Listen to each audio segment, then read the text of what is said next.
Slurpty-durt mudgies. Hey guys, hope you're doing well. I wasn't planning to make a video today because I've had to rest my throat a little bit because I've got a little bit of a sore throat and I need to save it for actually my classes, which are a bit longer. Me speaking for a lot longer than just a YouTube video. But I thought I could do this little video because it'll only take about 3 minutes. Alright, and I just wanted to answer some of your questions, which are very valid. So thank you to Tendo Music and Bernard C7467 for these questions, and it's just addressing sidechaining once again. Yeah, there's no right or wrong way to do sidechaining, but I just wanted to give you basically tell you how I'm doing my sidechaining. Tendo Music London says, so I see you use K Multipass, but would you say that Pro MB will work just as good for frequency sidechaining? I would say yes, almost. I like the Pro MB a lot. I just found that when I switched to the Kilohearts Multipass, I felt like the responsiveness of how fast the compressor comes down was really good, and I don't think I experienced that with Pro MB. I don't know if it's changed over time. It might be that the newest version or the FabFilter Pro Q4 maybe is just as fast as the Kilohearts one. But I haven't used it for a while, but I think it's a great plugin. I think you can still definitely use that. And the main point of this video is really that it's easy to get obsessed with like the correct sidechaining method, but it's not really that important as long as it's more important that you sidechain enough and sidechain the right things, but which exact plugin you use is not like the end of the world, which one you pick, you know? So Bernard says, hey dude, hope you're doing well. Just curious, did your mixing workflow change recently? So yes, it did a little bit. I feel like a couple of months ago you were big on volume shaping plugins. I was, the LFO tool, well spotted, for sidechaining, but now it's more compressor heavy. Also wondering how you deal with any clicks at the beginning of the attack of the compressor when using the Kilohearts compressor. It doesn't have any look ahead setting. Yeah, so I was using the LFO tool for a while, and my workflow a few months ago was basically I would use a little bit of LFO tool and a little bit of the Waves F6. I liked the LFO tool because it gave me that fast, complete volume ducking, so I could really make sure the transients were coming through. Because sometimes I felt like with the F6 or with other compressors, like compressors, that it wasn't fast enough. So like the volume dipping made sure that I got like all of the sound down, so the kick could come through or something like that, you know. And I would then use the LFO tool a lot, and I would combine it with the F6 because the F6 is multi-band. And that's actually really important to me to have that option to just sidechain only the conflicting frequencies, you know, not the whole sound. So I would use a combination of both. But yeah, I switched over to work on my laptop while I was away. And I had no plugins installed, so I basically was just installing one plugin at a time, and I just installed like the Kilohearts bundle because I already had like a subscription, and I just tried out the multipass technique for doing multiband compression, and it worked fine, and I just kept going with it because it was doing the job.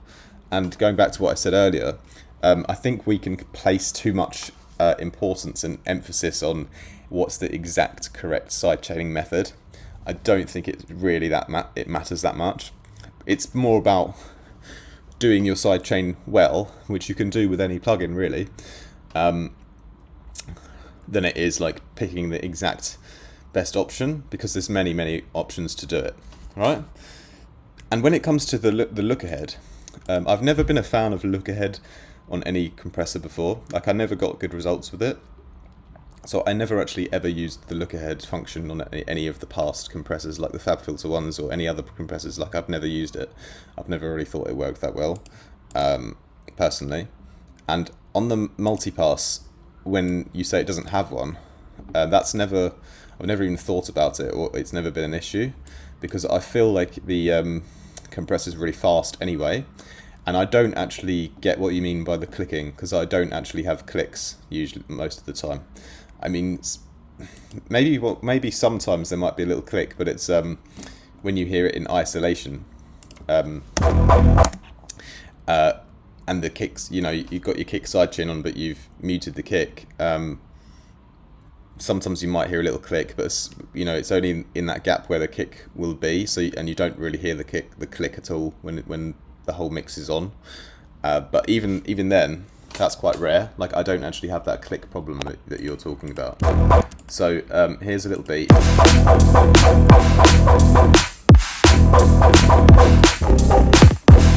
And I've got 2 sidechains, one for the kick here, and yeah,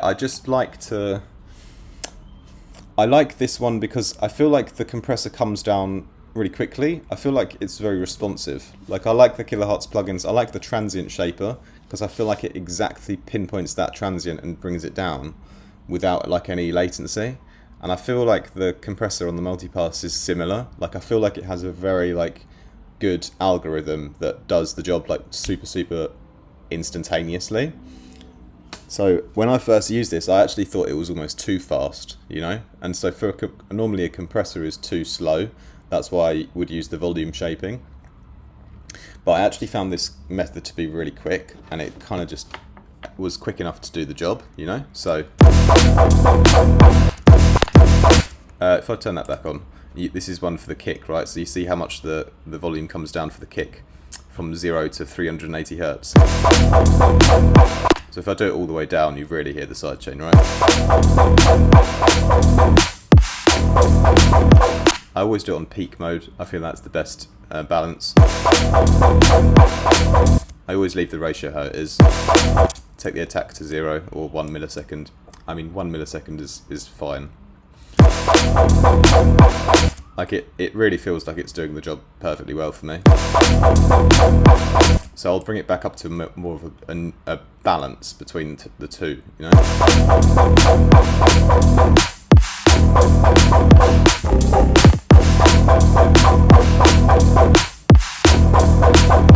So you see, I'm only actually bringing the sidechain down a little bit because I'm very conscious of using sounds that fit well together and where the sidechaining doesn't need to be.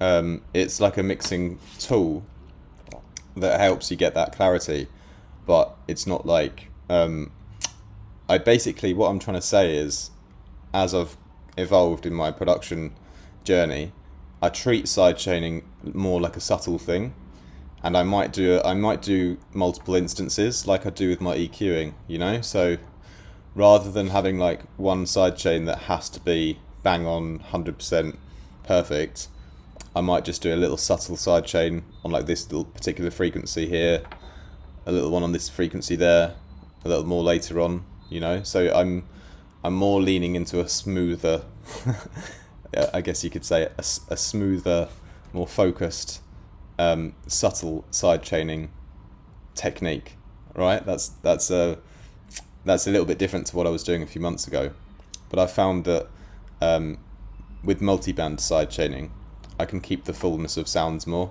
So this is a very subtle one, but it really still gets the kick weight to come through, so it does the job fine.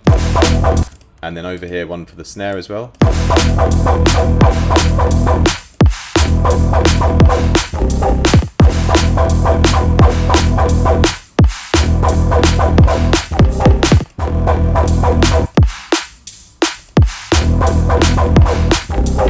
So it does a really great job for me at like subtly, in the right frequency areas only, solving that actual mixdown issue, and as a byproduct, retaining much more of a fullness of the sound without causing so much volume loss in big volume gaps.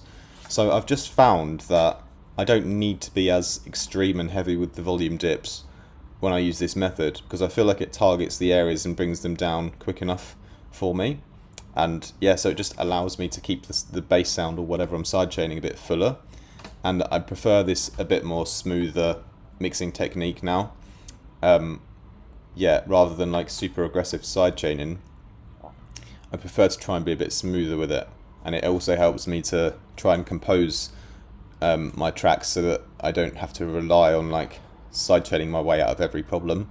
Like I'm really using it as like a little clarity boost kind of thing. So it's not like when I make sidechaining videos, they get a lot of views, and I think a lot of people have a lot of interest in that. And I feel like it's almost a bit overhyped, to be honest. Like, I feel like it's not as important as people are making it out to be, like how perfect it has to be, you know? Like, sidechaining is a tool that I always use, and I always will, because it helps to get that clarity. But I think there's many ways to do it, is all I'm trying to say. And I don't think one method versus the other method is going to make or break your mix as much as you think it is. So I would say, like, just do the sidechaining because it will help you achieve clarity. But I would say you pick your own method to do it, and just dial in your settings as best as you can to get that balance, and use your ears. All right. But so my workflow has changed a little bit. I like this method at the moment.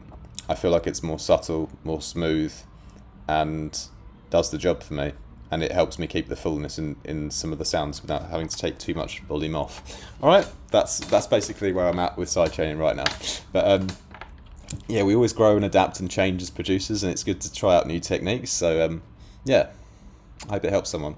Anyway, thanks a lot for watching, my G's. May I remind you as well, links down below if you want to book one-on-one lessons with me. It's really the best way to level up your production, because I can really see exactly where you're at, see where your weaknesses are, and help you push through that next brick wall, whatever you might be facing in your mix down.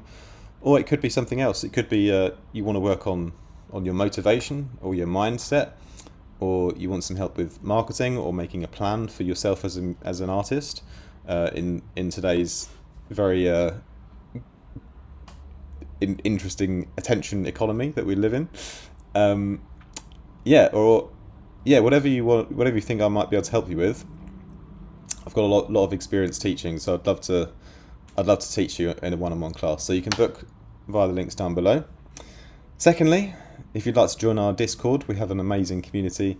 It's accessible via Patreon. There's a Discord tier there called Fireteam, the Fireteam Discord tier, which will get you into our group Discord, which is just the heart and soul of my community, and that's where you can get feedback on your tracks from others, and you can also participate in our monthly feedback live streams. This month we're doing a remix comp, which is publicly available, but after that we'll go back to our Discord only streams. But we'd love to have you come and join us in there. Finally, I've got a bunch of Faceplant presets, Vital presets, and current presets on my website, should you ever want to download any. There's some free packs on there, but they're really old and they're not probably as good sounding. Well, they're definitely not as good sounding as the premium packs. So just bear in mind that when you do download the free ones, that the premium packs are a lot better. I put a lot of time into all of my packs, and make sure I enjoy every preset that I upload into them. Finally, I've got also some mixing and mastering services available. For that, you'll have to email me at info@artifactmusic.com. You'll get a much better sound if you choose a professional mastering engineer than if you would use AI tools, for example. And it doesn't have to be me, it could be another mastering engineer. I can also recommend other people in the industry. But if you want a good quality finish on your track and a good rate, then hit me up via email for that. That's it from me, my G's. I hope you have a great rest of your day. More from me very soon. Take care. Much love.